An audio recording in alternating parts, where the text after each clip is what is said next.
A Igreja de Cristo está sofrendo diversos ataques para perder a sua identidade de igreja. Por isso, nesse vídeo, eu quero falar sobre a importância de congregar, a importância de ser igreja. Curta, compartilhe, comente o que você quiser e vamos para o vídeo.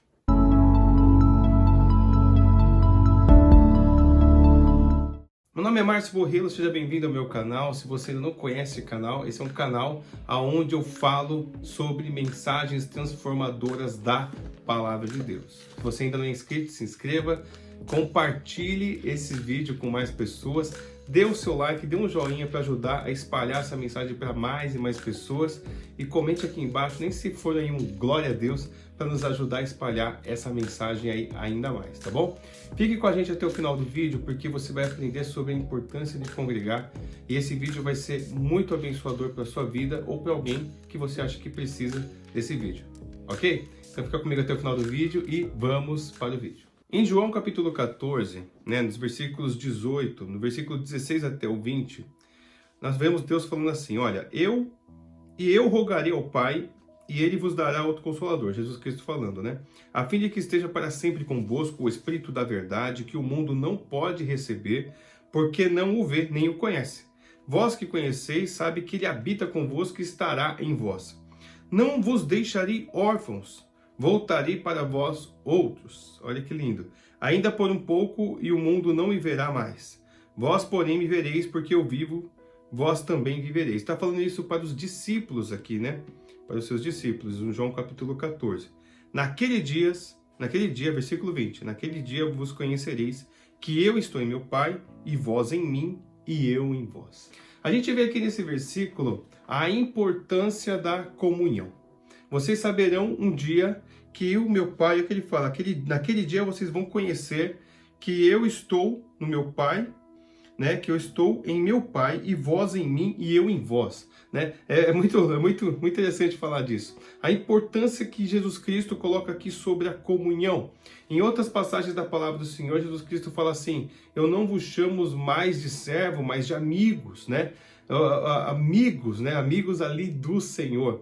A gente vê que a primeira coisa que Jesus Cristo fez no seu ministério foi congregar 12 apóstolos, 12 discípulos mais principais ali, com ele como 12 apóstolos. Cristo nunca andou sozinho em seu ministério. Então é isso que eu queria falar sobre a importância da comunhão. A comunhão é tão importante que eu não sei se você já percebeu, Deus nunca esteve só. É isso mesmo. Eu estava anotando aqui os atributos de Deus, por exemplo, você for estudar teologia sistemática, atributos comunicáveis, são atributos que a gente também pode compartilhar e Deus também tem esses atributos, O amor, a gente pode amar, bondade, misericórdia, sabedoria, justiça, santidade, veracidade, liberdade, paz, E a gente pode também, olha que interessante, a gente também pode se congregar. Mas é interessante, aonde que Deus se congrega? Olha que interessante, eu vou falar dos atributos incomunicáveis de Deus, aqueles que é só dele. Deus é autoexistente, a gente não é. Deus é eterno em si mesmo. Deus é unidade em si mesmo. Deus é imutável. Deus não tem limitação. Deus é onipotente, onipresente, onisciente. Deus é soberano. E Deus, olha que interessante, ele nunca esteve só. Por quê? Porque Deus, na sua eternidade, eu não sei nem falar a palavra, porque para mim, na minha visão, a eternidade está dentro de Deus. Na sua essência, Deus sempre esteve congregado consigo mesmo. Porque Deus não é um. Deus é um mais um igual a um. Deus é três e Deus é um. Deus Pai, Deus Filho e Deus Espírito Santo. Então Deus nunca esteve só. Deus sempre esteve congregado consigo mesmo, Pai, Filho e Espírito Santo. A gente não pode esquecer que Jesus Cristo edificou a igreja. Em Mateus capítulo 16, versículo 18, ele fala assim, olha, para Pedro, Ele faz um trocadilho, Também eu te digo que tu és Pedro, quando fala para Simão, e sobre esta pedra edificarei a minha igreja, e as portas do inferno não prevalecerão contra ela, E quando a gente abre em Colossenses capítulo 1, versículo 18, a gente vê assim, olha, Colossenses capítulo 1, só um parênteses, é um capítulo maravilhoso que fala sobre as características. Quem é Jesus? Quem é Jesus? Lê Colossenses capítulo 1. Vamos voltar aqui. Colossenses capítulo 1, versículo 18 fala assim, olha, ele, quem? Jesus, né, é a cabeça do corpo. Que corpo? Quem é o corpo? Da igreja. Ele é o princípio, é o primogênito entre os mortos e para em todas as coisas ser o primeiro, ter a primazia. Então a gente não pode esquecer que Jesus Cristo foi ele que edificou a igreja, foi ele que desenvolveu a igreja. E ele diz assim para os seus discípulos, quando ele estava congregado aos discípulos, em João capítulo 14, versículo 1 ao 3. Eu vou para o Pai, mas lá eu já vou preparar moradas. Tá vendo que a gente vai estar sempre congregado? A gente sempre vai estar no coletivo. Jesus Cristo chegou, o encontro com Cristo é individual, mas as promessas que Deus tem para você como igreja são coletivas. Entenda isso. Em João capítulo 4 ele fala, eu vou preparar moradas. Para quem? Para vocês, entendeu? E Cristo Colossenses capítulo 1. Cristo é a cabeça do corpo. Quem é o corpo? A igreja. Ele fala de forma geral, de forma coletiva. Em Atos capítulo 2, do versículo 1 ao 4, fala sobre a descida, né, a chegada do Espírito Santo. E quando o Espírito Santo chegou, ele não chegou em uma pessoa. Ele não chegou em Pedro, ele não chegou em João, ele não chegou em Tiago, não. Ele chegou para aqueles que estavam reunidos esperando ali a chegada do Consolador. Existiam 120 pessoas reunidas. Quando o Espírito Santo chegou, ele chegou de forma coletiva. Ele impactou aquele lugar como um vento impetuoso. As pessoas começaram a falar em línguas, né? Em línguas de uma forma que até pessoas de outros povos começaram a entender na sua língua nativa a mensagem do Evangelho. E ali, continuando no capítulo 2, depois entrando no capítulo 3, a gente vê ali no final a grande pregação de Pedro, agora cheio do Espírito Santo, onde teve a conversão de 3.000 almas, a qual também essas almas também foram batizadas. Em Atos capítulo 2, o versículo 42 ao 47, se você ler, você vai ver que a igreja primitiva vivia o quê? Em congregação, ela vivia congregada. Olha o que eles faziam. Eles tinham tudo em comum. Eles andavam juntos, eram congregados. E eles congregavam no templo todos os dias. É uma coisa que a gente não pode esquecer. Se você fazer um estudo um pouquinho maior sobre arqueologia, você vê que todas, como é que era a igreja primitiva, um pouquinho depois ali, né, da morte de Cristo, ali no primeiro século, como é que era a igreja primitiva nas igrejas de Éfeso e etc, né, em Filipos também. Como é que acontecia? Da forma que a gente, mais tradicional que você imagina.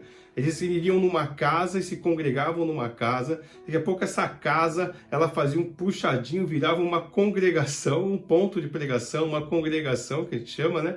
E depois, quando o Império liberou que poderia prestar culto ali nas suas sinagogas ou nos seus templos, eles construíam ali as suas sinagogas ou seus templos maiores e todo mundo ia para o templo deles da época, né? Para aquela casa grande ou aquela igreja, né, como a gente conhece hoje. Então até hoje a gente vê em Éfeso, na arqueologia, casas que tinham puxadinhos, porque eram congregações ali, né, pontos de pregação, e depois a gente vê ali perto um templo já bem maior ali, ou uma sinagoga, que era realmente uma casa de oração maior para todo mundo congregar. Temos que lembrar que no começo da igreja primitiva, eles viviam na casa um dos outros e tinham tudo em comum por causa da perseguição. Eles não poderiam, às vezes, ter um templo, eles não poderiam ter ali um local de culto específico. Então eles faziam isso em casas e foi multiplicando de casas em casas. Por isso a importância realmente do evangelho nas casas,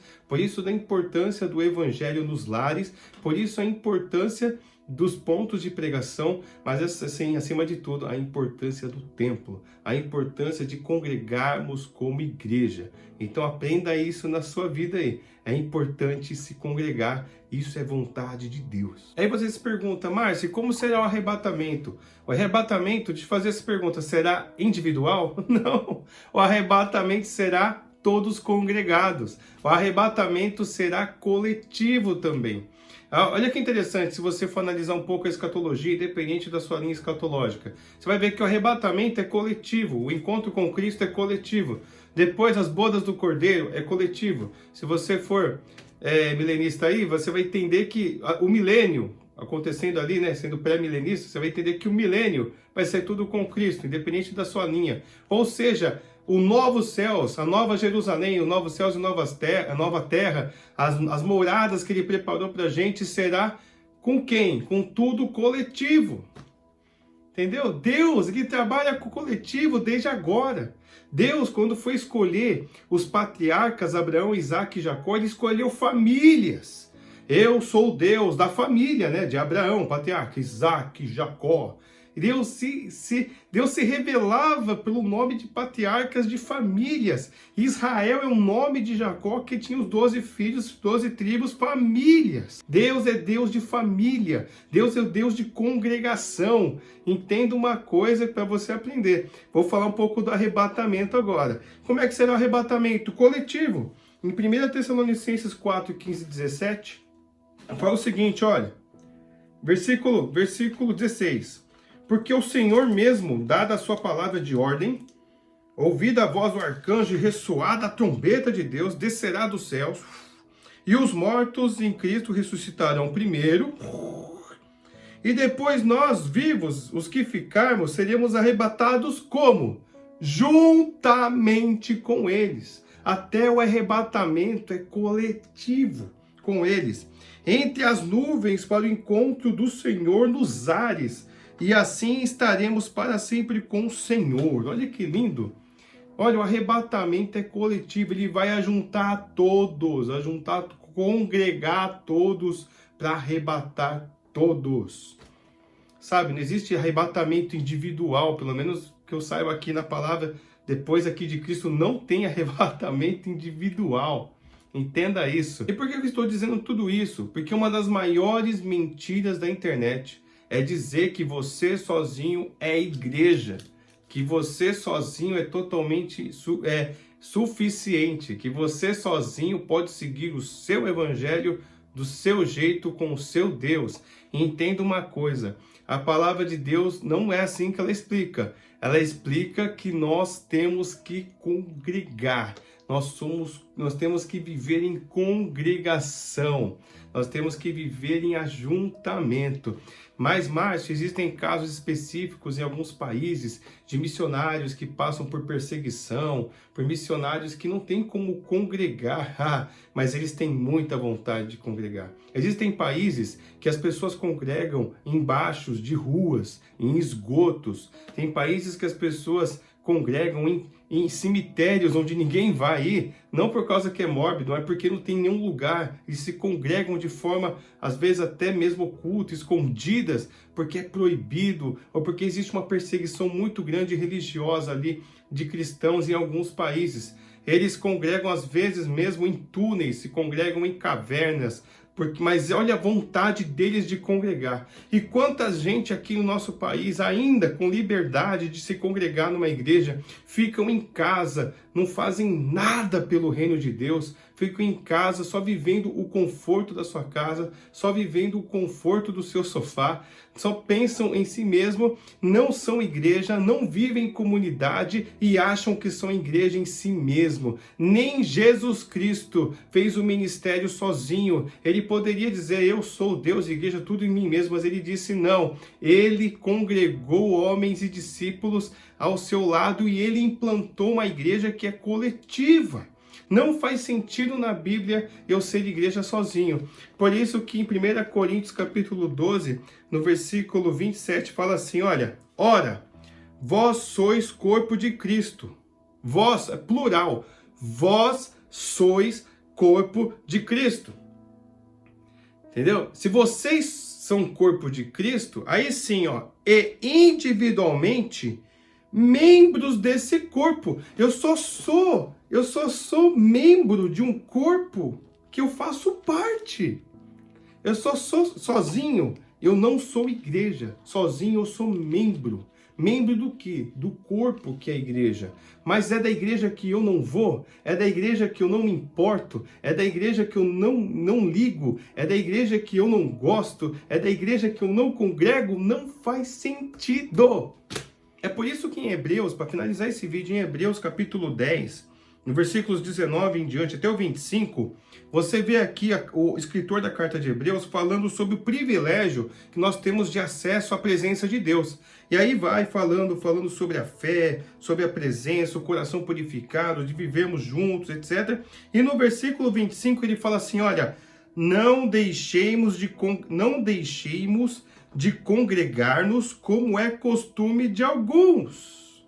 Antes, façamos admoestações, sabe o que é? Vamos exortar, vamos ajudar uns aos outros, porque o grande dia se aproxima. O que ele fala? Não deixe de congregar como é costume de alguns. Sabe, quando a palavra de Deus fala sobre congregação, o que a gente lembra? Do povo congregado na presença de Deus. A gente lembra da tenda da congregação. A gente lembra das congregações da igreja primitiva. A gente lembra da igreja. A gente lembra dos avivamentos que ocorreram entre séculos, seja aqui, seja na Alemanha, seja na Suíça, seja na Inglaterra. Os avivamentos que ocorreram, tudo foi coletivo. Ele fala que não deixa de congregar.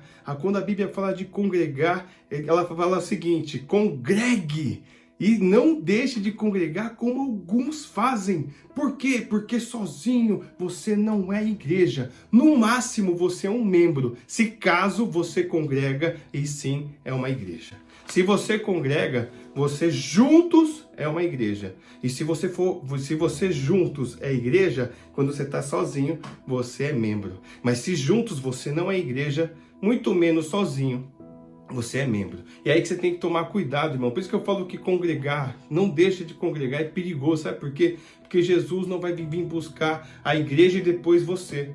Ou Jesus não vai vir buscar você e depois a igreja. Não vai ter arrebatamento individual, eu não vejo isso na Bíblia. O arrebatamento é coletivo. As promessas de Deus para a igreja são coletivas. Então entenda isso e não esqueça.